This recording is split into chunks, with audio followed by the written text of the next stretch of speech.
grande joie de pouvoir louer le Seigneur, mais aussi une grande joie et un grand privilège de pouvoir étudier sa parole. Et j'aime bien ce qu'a dit notre frère Marc tout à l'heure, que la parole de Dieu est très importante et qu'elle doit prendre la première place dans notre vie. Et que nous devons aimer cette parole de Dieu. Et si nous arrivons à cette conviction, pendant les séjours où je serai ici, c'est déjà un grand point atteint, un but déjà atteint. Si nous avons toujours ce désir d'écouter la parole de Dieu, cette soif de la parole de Dieu, c'est la marque d'un vrai chrétien, c'est qu'il aime la parole de Dieu. Eh bien, avant de nous tourner à l'épître aux Éphésiens, prions d'abord afin que le Seigneur nous dirige et nous guide aussi dans notre étude. Seigneur notre Dieu, nous voulons te remercier pour ta parole. Merci car elle est écrite aussi dans notre langue, celle que nous pouvons comprendre. Merci aussi pour ton Saint-Esprit que tu as envoyé parmi nous.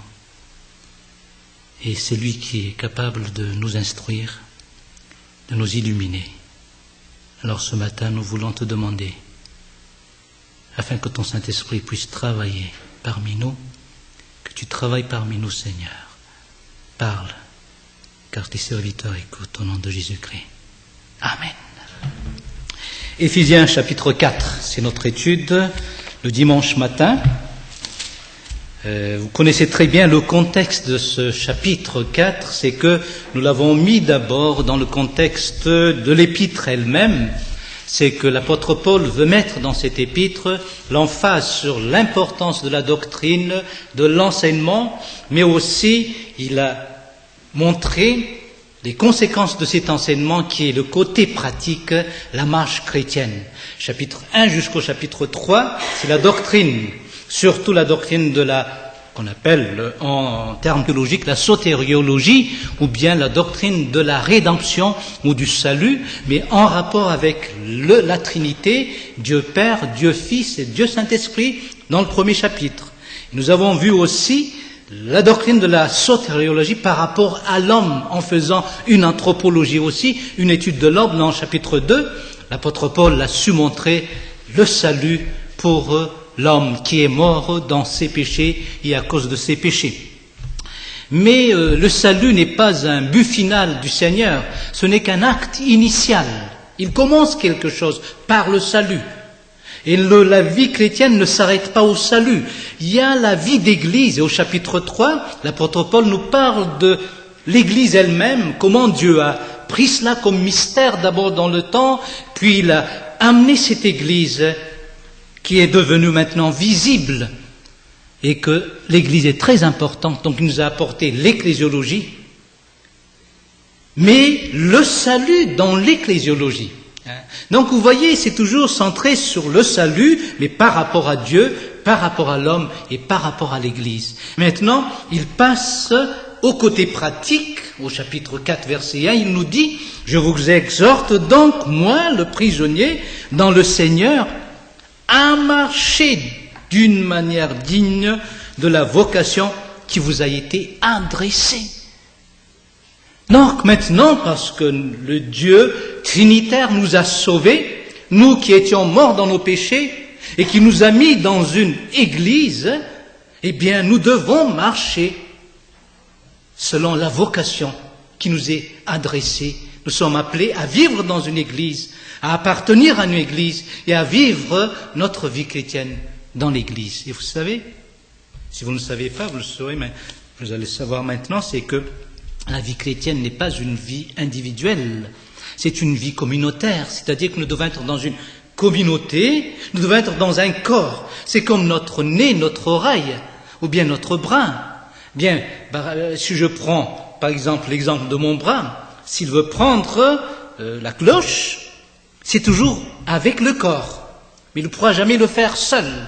Et la vie chrétienne est cela, vous êtes un corps, vous faites partie du corps du Christ, de l'Église. Vous êtes peut-être le bras, le nez, l'oreille, mais vous avez votre place dans l'Église. Et toutes vos actions et toute votre marche doit être en rapport avec cette Église, ce corps du Christ.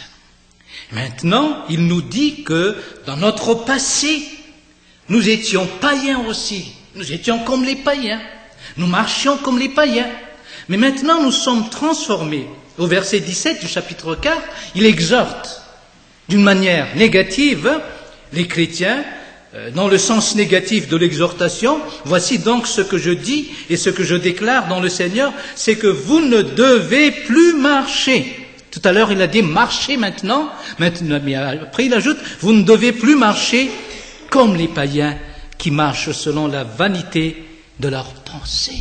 Ils ont l'intelligence obscurcie et ils sont aliénés, étrangers à la vie de Dieu, à cause de l'ignorance qui est en eux, à cause de l'endurcissement de leur cœur.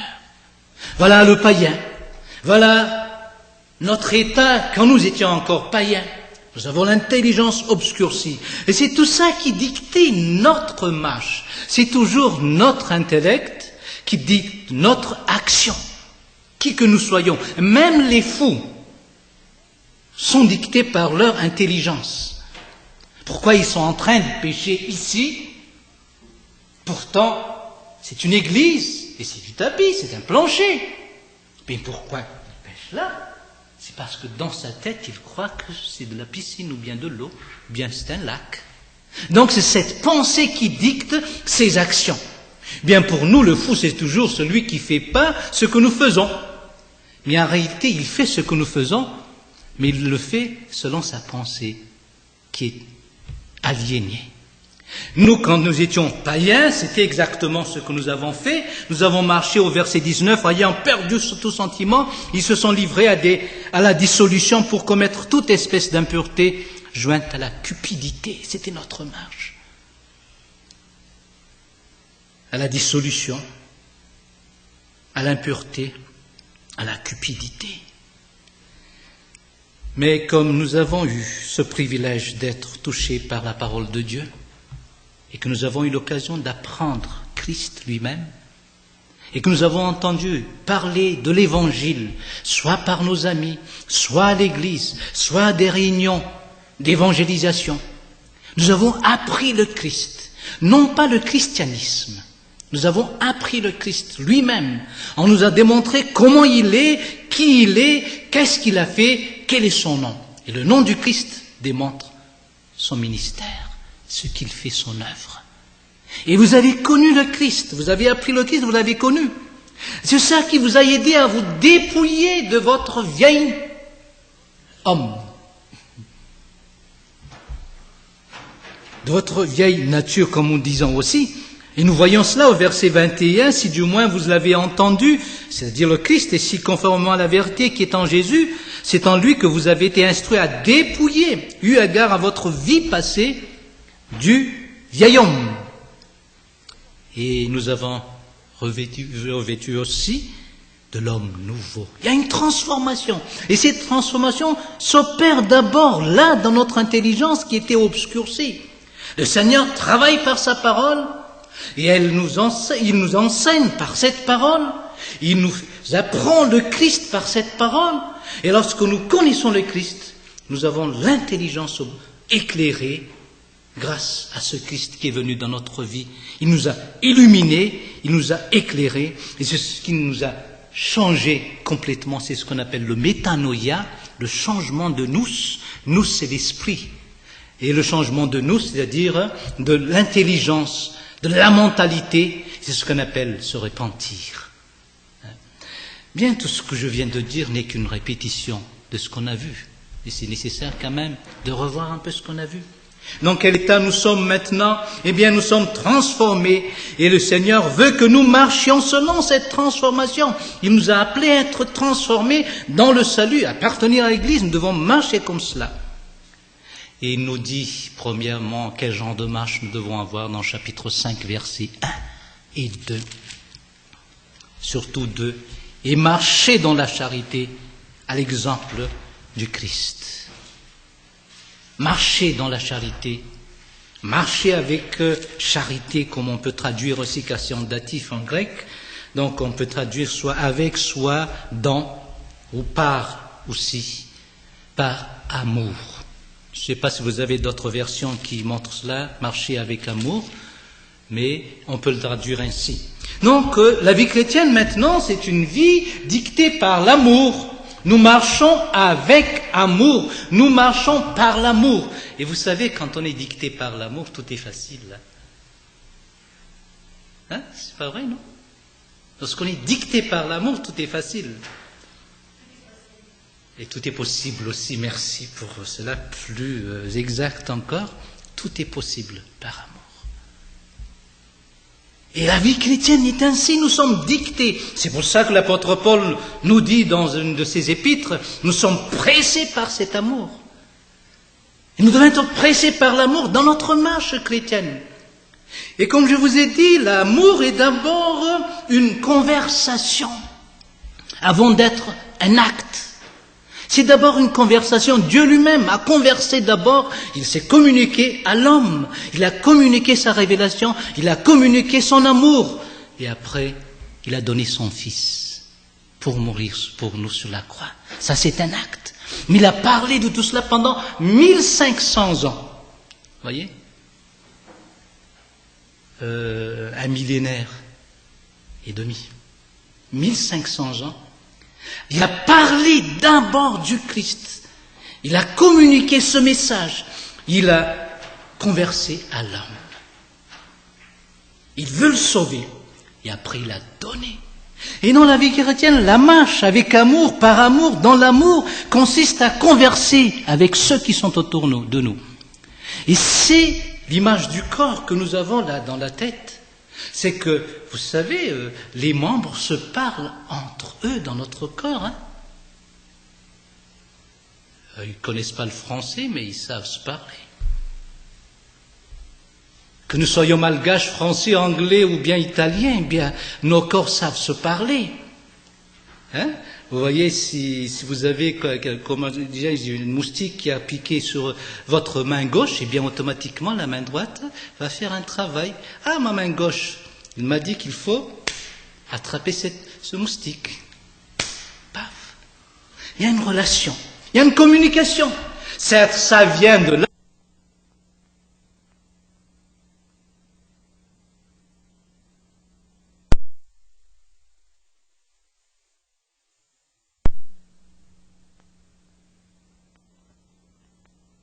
Dans cet amour, et c'est une conversation. Nous le voyons au verset 25.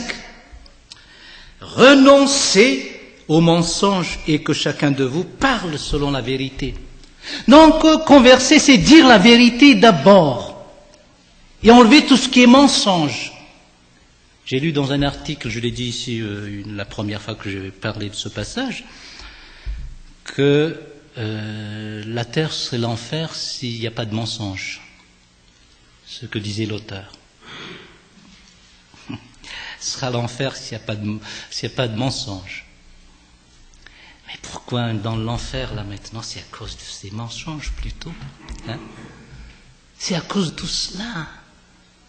Nous devons dire la vérité, c'est la marque d'un chrétien. C'est pour cela que l'Église est appelée à être la colonne et l'appui de la vérité qui est celle-là. Nous devons démontrer cette vérité, annoncer cette vérité et protéger et garder et défendre cette vérité. Donc dans notre bouche, elle doit sortir aussi cette vérité et la vérité quotidienne aussi doit être sortie de notre bouche. Que nous disions toujours la vérité entre nous et envers les autres. Mais ça ne s'arrête pas là. Nous sommes humains et dans la vie humaine, il y a toujours des erreurs. Et quand il y a des erreurs, eh bien, des fois, nous nous mettons en colère. Et nous avons le droit, en tout cas. Donc, il y a une vérité qui se passe là, c'est que, la vérité, c'est que, il y avait une erreur qui a été commise. Maman, ou bien papa, a le droit de se mettre en colère. Hein? C'est pas vrai, non, Jonathan? Ils ont le droit de se mettre en colère. Et c'est la vérité. Mais il y a une manière de faire cela. C'est par amour encore. Et c'est avec amour. Et se mettre en colère par amour, c'est de dire simplement ce qui est vrai et on s'arrête là. C'est pas bien ce que tu as fait là. Tu as abîmé les fleurs. Regarde, c'est abîmé. Je veux plus que tu le refasses. Peut-être avec ce ton-là, on le dit. Mais qu'on s'arrête là, là. Il faut pas ajouter, mais t'es débile, tu ne réfléchis pas, mais qu'est-ce que t'as fait? On dirait que t'es bébé. Puis, tous les qualificatifs pour dire qu'il l'a mal fait.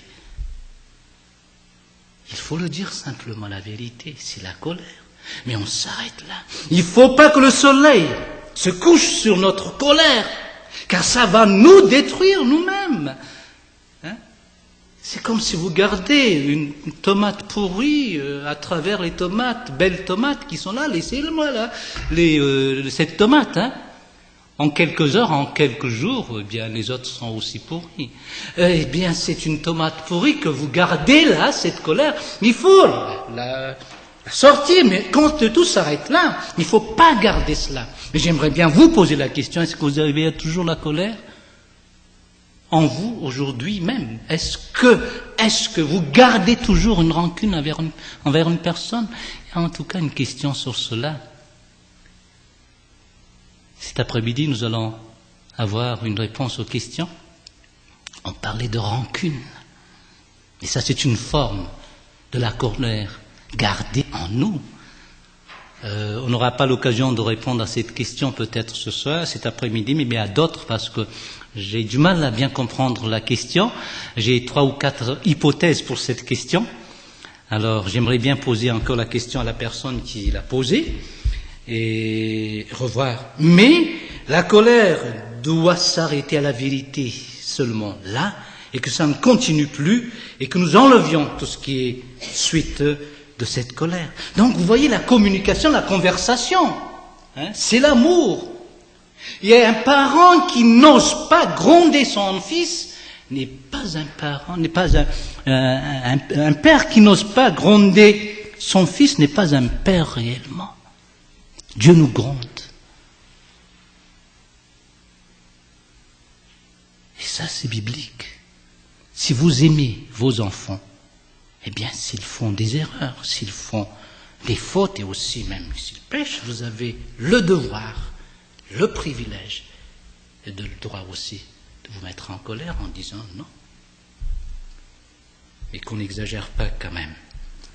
Et après, qu'est-ce qu'il nous dit au verset 29? Qu'il ne sorte de votre bouche aucune parole mauvaise. On l'a vu la dernière fois.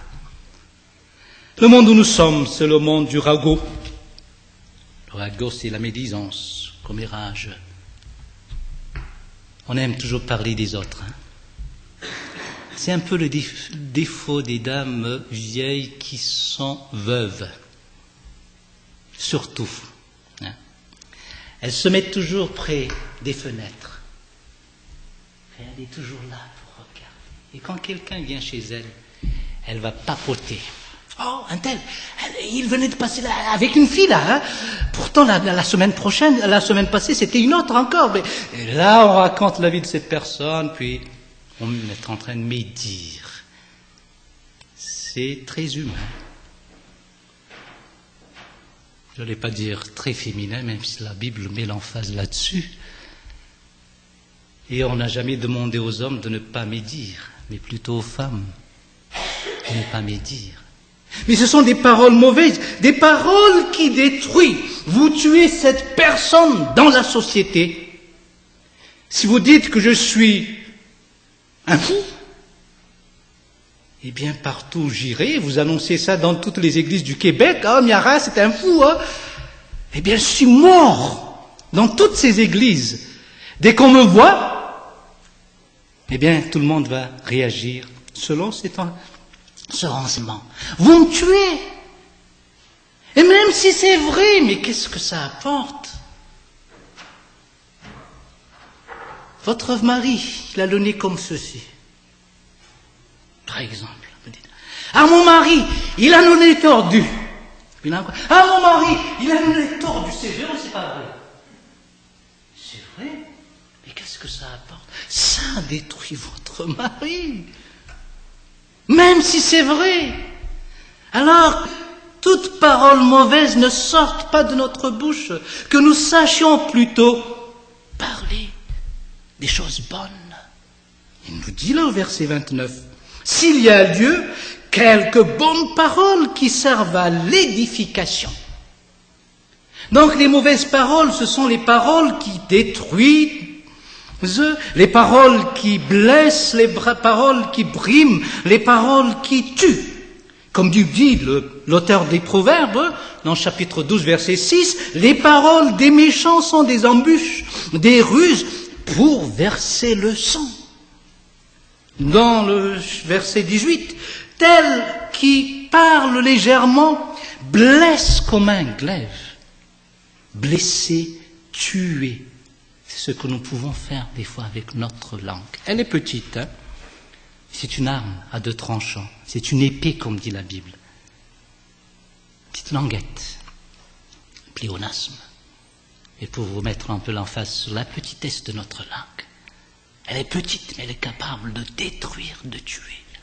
Mais lorsque nous sommes sauvés et que notre intelligence est maintenant éclairée, eh bien, ça change notre façon de bouger notre mâchoire.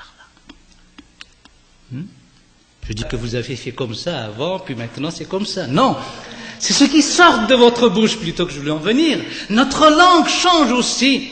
Ce n'est plus une langue de vipère. Ce n'est plus une langue qui détruit les autres, mais c'est une langue qui édifie. Édifier, c'est restaurer quelqu'un. C'est d'amener la personne à une position où il vit en paix et dans la joie aussi. Voilà ce que nous devons avoir. Maintenant, nous allons voir notre message d'aujourd'hui. Il nous dit ceci, qu'il serve à l'édification et communique une grâce à ceux qui l'entendent. Marcher avec amour, c'est communiquer une grâce à ceux qui nous écoutent et à ceux qui entendent. Le mot grec pour entendre et écouter est le même. Mais il y a ces 2 sens. Lorsque nous ouvrons notre bouche, que nous édifions les autres, certes, c'est vrai, mais aussi que notre message communique quelque chose. Vous voyez, la vie chrétienne est une vie de communication. Et le terme communication, ici, dans le terme grec, veut dire don. Que nous donnions une grâce. Je ne sais pas si ça peut vous arriver ici, lorsque vous prenez le bus. Normalement, vous avez quelqu'un près de vous. Un homme, une femme, un jeune, un vieux. De quoi vous parlez pendant ce voyage? Est-ce que vous lui communiquez une grâce? Ou bien vous l'enfoncez toujours dans ses péchés? Savez-vous, si c'est un voyage de 8 heures, vous avez devant vous 8 heures que le Seigneur vous donne pour édifier et surtout pour donner une grâce à cette personne. Mais qu'est-ce que ça veut dire communiquer une grâce? Vous savez, la grâce a une mauvaise connotation maintenant. Je ne dis pas seulement maintenant, mais avant aussi. Ça existait déjà. Mais peut-être on commence à la voir parmi les évangéliques. La grâce dans la théologie actuelle est plutôt ce qu'on appelle une grâce à bon marché. Qu'est-ce que ça veut dire? Cheap grace. Cheap grace. La grâce à bon marché. Eh bien, il y a ce qu'on appelle en théologie l'antinomisme, anti-loi. Et la théologie que nous avons autour de nous, c'est ce qu'on appelle la théologie de l'antinomisme, c'est ce qu'on appelle l'extrapolation de l'enseignement de Paul dans Romains chapitre 5. Nous allons essayer de voir aujourd'hui alors la grâce pour que nous sachions communiquer une grâce aux autres. On va voir qu'est-ce que c'est la grâce. Lorsque quelqu'un fait une erreur, ou bien plus qu'une erreur, a commis un péché, on nous traite de quelqu'un qui n'a pas de grâce si nous disciplinons cette personne. Ah, vous n'avez pas de grâce. Vous n'avez pas la grâce de Dieu. Vous n'avez pas l'amour. Ils oublient l'enseignement de la parole de Dieu que nous devons exclure quelqu'un qui est tombé dans l'adultère de l'Église, car c'est une maladie contagieuse. Disons, même si elle est votre fille, la personne, mais si elle a la tuberculose, est-ce que vous allez la garder à la maison? C'est votre fille. Vous l'aimez ou non? Il y a toujours une place pour cela, le sanatorium. Ou bien un lieu réservé pour les gens comme cela. Ils sont plus ou moins mis en quarantaine. Car ça va, comment dirais-je, atteindre, contaminer tous les autres membres du corps. Donc la Bible nous invite à sortir. C'est un acte d'amour. C'est pour le sauver ou sauver aussi les autres membres. Donc c'est eux qui ne connaissent pas tellement la parole de Dieu. Ils se cantonnent seulement sur la grâce et ils ont mal compris ce que c'est que la grâce. Eh bien, tournez dans Romains chapitre 5, on va voir un peu l'extrapolation de l'enseignement de l'apôtre Paul qui est devenu l'antinomisme. Chapitre 5, versets 20 et 21. Or, la loi est intervenue pour que l'offense abondât. Mais là où le péché a abondé, la grâce a surabondé. Est-ce qu'il y a quelqu'un parmi nous qui pourra expliquer ce verset? Là où le péché a abondé, la grâce a surabondé. Qu'est-ce qui va donner l'explication? Qu'on participe un peu. C'est simple, c'est clair et net, non? Comme disaient les enfants de chez nous, comme la clarinette.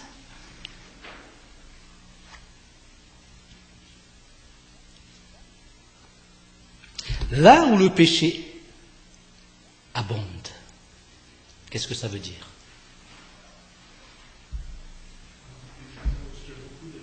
Oui, quoi encore? Abonder.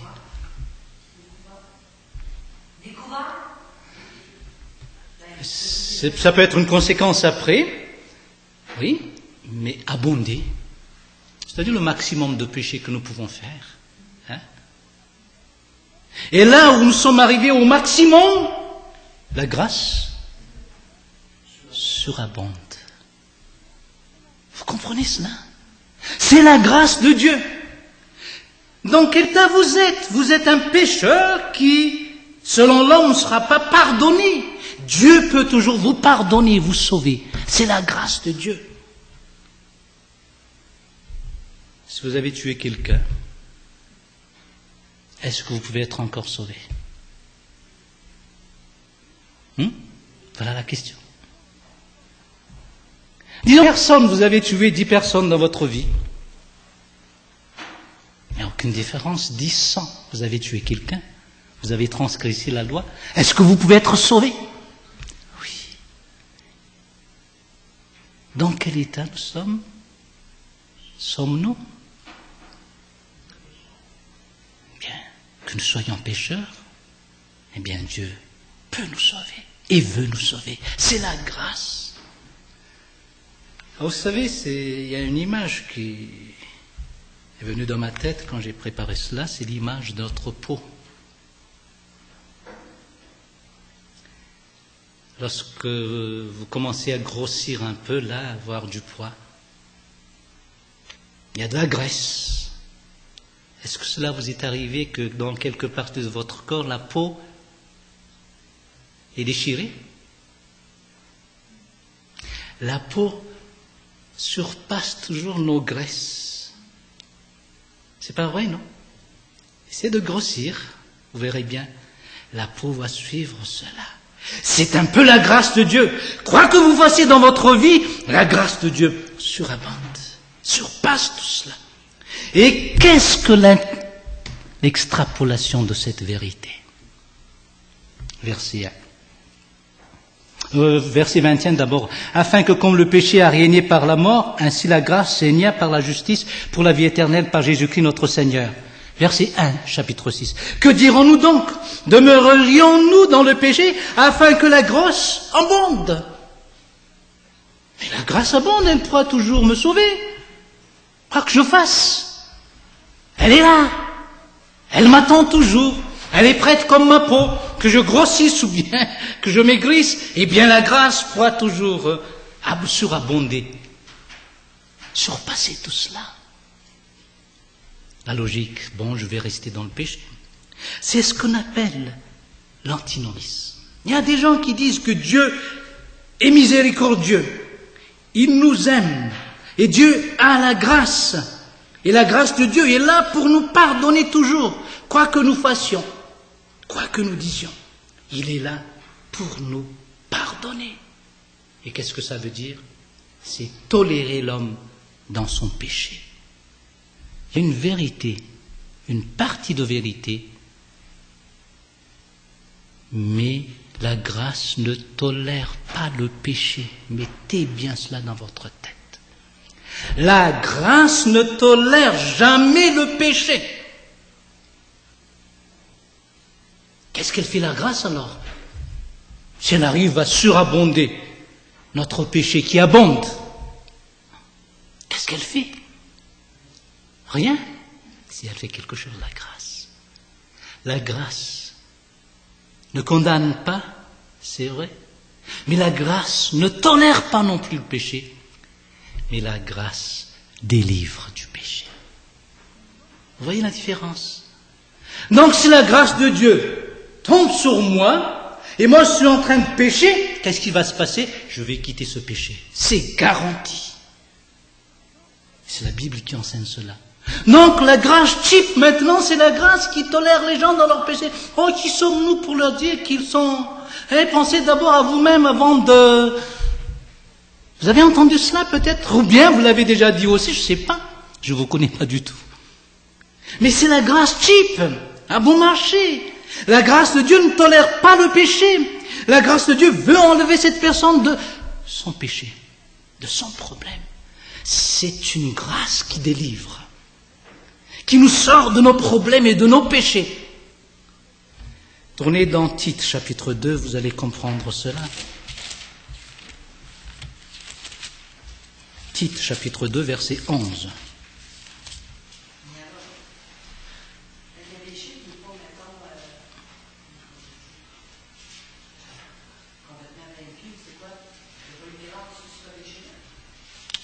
On aura l'occasion de répondre à cette question. Tu poseras ça comme question pour l'après-midi. On répondra à cela. Pour ne pas sortir un peu de notre contexte, garde bien cette question. Oui, oui. C'est une bonne question en tout cas. Tite, chapitre 2, verset 11. Car la grâce de Dieu... vous l'avez? Chapitre 2, verset 11. Car la grâce de Dieu, source de salut pour tous les hommes, a été manifestée. Déjà, c'est écrit, source de quoi? De salut. Dieu veut nous sauver. Et le salut ne consiste pas à nous amener au ciel. Ce n'est qu'une conséquence du salut. Le salut consiste à nous enlever de nos péchés.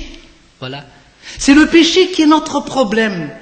Nous sommes sous l'emprise du péché, nous devons être en délivrés de ce péché. Donc la grâce, lorsqu'elle vient, elle nous délivre. Source de salut. Eh bien, voici ce qu'il nous dit au verset 12. Elle nous enseigne à rester dans l'impiété, les convoitises mondaines, et à vivre dans le temps présent, selon le cours de ce monde, l'injustice et l'impiété. Pourquoi Joanne rit un peu là? Mais qu'est-ce qui se passe? C'est une autre version que vous avez peut-être. Je veux dire, écoutez bien. Elle nous enseigne à rester dans l'impiété, les convoitises. Regardez bien votre Bible. Elle nous enseigne à rester dans l'impiété, les convoitises mondaines et à vivre dans le temps présent, selon le cours de ce monde, l'injustice et l'impiété. C'est pas ça ce que vous avez dans votre Bible? Qu'est-ce que vous avez? Ah bon, c'est parce que ma Bible, elle est là. Je l'ai lue dans ma lettre. Je l'ai fait exprès pour vous démontrer que c'est ça la théologie actuelle sur la grâce. C'est la grâce qui nous enseigne à rester dans notre péché. C'est la grâce qui nous enseigne à vivre dans l'impiété, dans les convoitises de ce monde. Qui sommes-nous pour juger les autres? Dieu les aime toujours. Même Dieu n'a pas du tout eu l'occasion de les juger. Et toi, tu oses les juger. Qui es-tu? Tu deviens plus divin que Dieu. Vous voyez très bien l'enseignement qu'on a maintenant, qui est propagé un peu partout. Mais ça existait déjà. Et ça commence à entrer dans les églises évangéliques. Si j'essaie de mettre l'emphase là-dessus, c'est parce que ça commence à entrer dans les églises évangéliques. Je ne connais pas encore toutes les églises au Québec, mais là où j'étais, je constatais cela, c'est que maintenant, les gens qui essaient d'être corrects avec la parole de Dieu sont mal vus, sont considérés comme des gens qui n'ont pas d'amour, des gens qui n'ont pas de grâce. Mais la grâce de Dieu, mettez bien dans la tête, c'est ceci. La bonne traduction, elle nous enseigne à renoncer à quoi? À l'impiété et aux convoitises mondaines. Non pas seulement à la pratique mondaine, mais aux convoitises. Seulement dans la tête. Déjà, la tête, c'est exclu. Vous voyez? Donc la grâce de Dieu est là pour nous aider à ne plus vivre comme nous étions païens dans le temps. À marcher maintenant comme des enfants nouveau-nés, des enfants de Dieu qui marchent avec amour maintenant. Nous sommes sauvés, délivrés de nos péchés et que nous ne devons plus revenir à cela. Nous avons été délivrés. C'est pour ça que l'apôtre Paul dit dans Romains chapitre 6, loin de là, chez nous on dit sanati, jamais. La traduction littérale de sanati. Et on a cette expression, jamais, dit Paul. C'est Paul qui a dit ça. Jamais. Loin de là. La grâce ne tolère jamais le péché. Mais la grâce délivre la personne de son péché, de ses péchés. Alors, lorsque nous essayons d'apporter une parole qui communique une grâce, qu'est-ce que ça veut dire? Eh bien, quand nous trouvons quelqu'un qui est dans le péché, qu'est-ce que nous disons? Je sympathise avec toi. Je te comprends bien, je comprends. Ça me rappelle un couple à Madagascar. La femme a quitté son mari, puis par surprise, j'étais chez eux, puis j'ai trouvé son mari avec la belle-mère qui est en train de pleurer, là. Puis je lui ai dit, qu'est-ce qui se passe? Eh bien, ma femme, elle est partie, avec un tel. Puis il y avait une autre personne qui parlait de ce cas. Elle a dit, moi, je la comprends très bien. Je la comprends. J'ai dit, mais qu'est-ce qu'elle comprend, cette personne-là? Je sympathise. Non. C'est pas ça qui va communiquer une grâce. Ça enfoncera davantage cette personne dans le péché.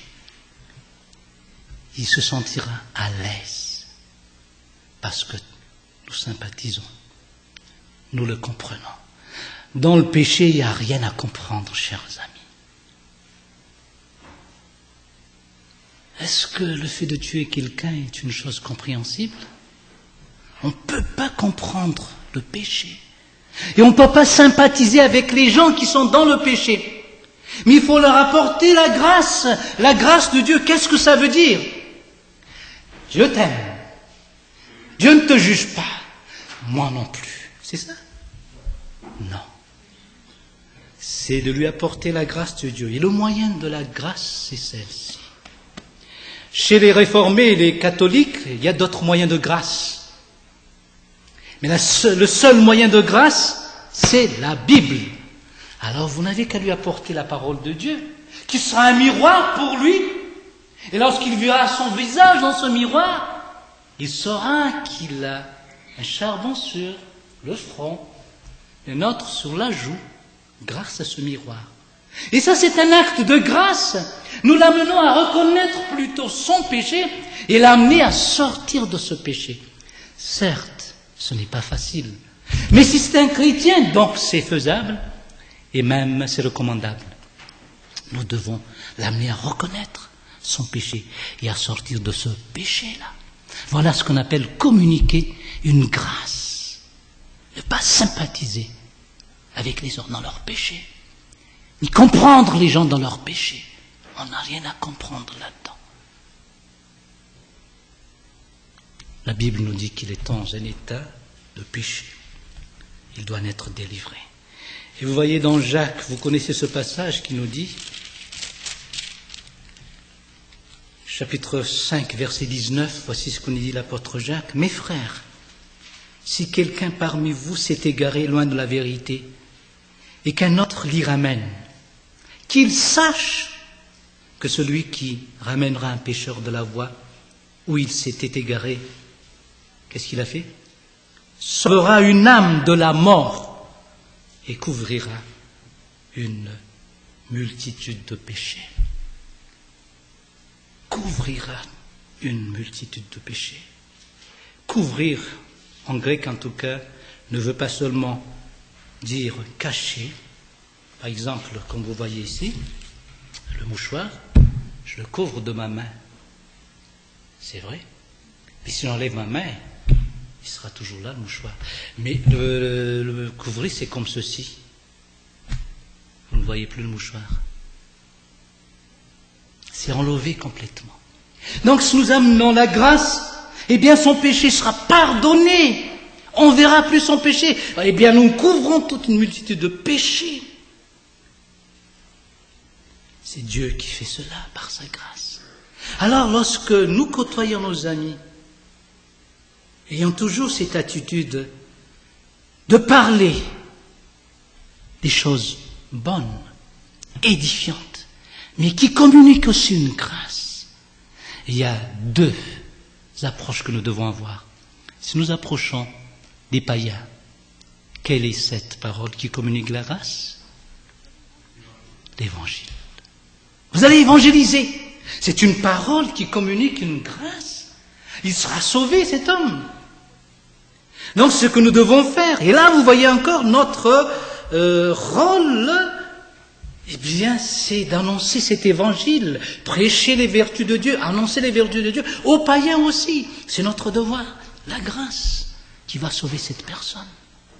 Et pour nous, les chrétiens, eh bien, en s'édifiant, eh bien, nous essayons d'apporter une parole qui va communiquer une grâce, qui va aider cette personne à sortir de ses péchés, de son problème. Il y a la question de Maria, là, qui est vraiment pertinente et qui est très très bonne.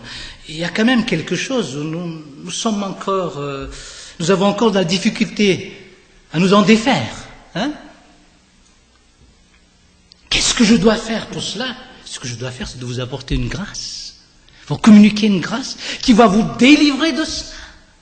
Voilà ce qu'on appelle une parole de grâce qui aide la personne à sortir de son péché. Mais ça peut être aussi aider quotidiennement une personne dans ses problèmes quotidiens. Vous savez, une parole est toujours efficace, hein? T'es folle. Si c'était vrai, ton cœur faisait comme cela. Je suis sûr que tu es fâché là, sur ton banc là. Si c'était vrai. Mais toi, tu crois que c'est pas vrai. Dites cela. T'es folle! T'es fou! Et ça change la façon de voir de cette personne. Ça va le changer complètement, intérieurement. Mais dites un peu, vous êtes beau. Oh, que t'es belle. Bien, on ne démontre pas ça comme ça extérieurement, mais intérieurement, c'est un peu comme ça. Ah oui, je suis belle. Il m'a dit que je suis belle. Mon mari ne m'a jamais dit ça. Vous voyez, ça change beaucoup de choses. Une petite parole comme ça. Et les paroles de la parole de Dieu, je fais un jeu de mots là, eh bien, elles sont toutes comme cela. Elle apporte une grâce. Elle délivre cette personne. Par exemple, quelqu'un qui est dans ses problèmes, qui est déprimé, et que vous êtes venu pour lui apporter la parole de Dieu, puis là, il trouve la paix dans le Seigneur. C'est une parole de grâce, ce que vous avez apporté. Alors, lorsque nous sommes ensemble, frères et sœurs, essayons d'apporter la bonne parole, celle qui édifie, et celle qui communique aussi une grâce. Dieu a communiqué une grâce, sa grâce, il nous a délivrés. Et si vous apportez une parole de grâce, une parole qui communique une grâce plutôt aux autres, vous allez délivrer ces gens-là aussi de leurs problèmes. Eh bien, c'est ce que l'apôtre Paul nous dit dans ce passage, dans Éphésiens, chapitre 4, verset 29. Qu'il ne sorte de votre bouche aucune parole mauvaise, mais s'il y a lieu, quelques bonnes paroles qui servent à l'édification et communiquent une grâce à ceux qui l'écoutent ou bien à ceux qui l'entendent. Pour illustrer un peu tout cela, je vous donne un peu mon exemple. Quand j'étais à Madagascar, j'étais chez mon frère pour le souper dans la capitale. Moi, j'habite plutôt Tamata, vers la côte est de Madagascar. Et j'étais venu à Tana, dans la capitale, et mon frère m'a invité chez lui. C'était tard le soir, on avait discuté. C'était à peu près 11h, minuit, autour de ça. Et moi, je devais rentrer chez ma belle-mère, car c'est là que j'habite, à Tana. Eh bien, lui, il m'a dit, quand tu prends un taxi, Miara, ne prends jamais un taxi avec 2 personnes à l'intérieur. Pourquoi? J'ai dit, mais c'est dangereux, on ne sait jamais. Et la plupart des taxis sortent toujours le soir à 2, parce qu'ils ont peur aussi. Oui. Alors moi j'ai pris le premier taxi. Moi j'ai pas tellement cette peur, j'ai le goût du risque des fois. Alors j'ai pris le taxi avec 2 personnes à l'intérieur. Vous savez ce que je fais? J'ai imité mon papa. Dans un taxi, je ne m'arrêterai jamais sans parler de l'Évangile. Alors je prêchais.